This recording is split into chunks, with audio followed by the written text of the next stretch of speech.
আছেন? আশা করি ভালো আছেন।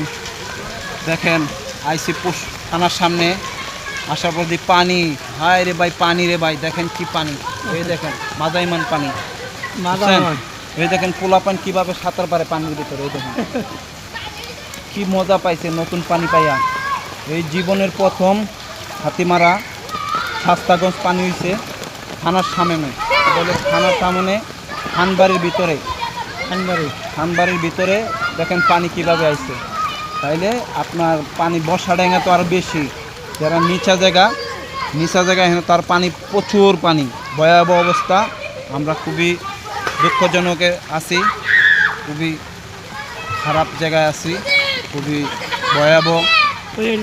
কদিন বৃষ্টি হইতেছে, দেখেন ছেলেরা কিভাবে আনন্দ করতেছে, কিভাবে সাঁতার কাটতেছে পানি, দেখেন ওরাই ডুবে গেছে গা। তাহলে পানি কত পানি, আর বৃষ্টি তো থামতেই আছে না, পানি পড়তেই আছে। কি একটা খারাপ জায়গায় আছে। আল্লাহ পাক যে মাফ করে আমাদেরকে, যে আল্লাহ হেফাজত করে, আমরা যে খুবই ভয়াবহ অবস্থায় আছি। আমাদের বাড়িঘর সব ডুবে গেছে, দেখেন কি অবস্থা, বাড়িঘর ডুবে গেছে গা। আজকে যদি সারাদিন বৃষ্টি হয় তাহলে ঘরের ভিতরে পানি যাবে গা। এটা হলো খানবাড়ির ভিতরে, খানবাড়ি থানার সামনে খানবাড়ি, খুবই ভয়াবহ অবস্থা।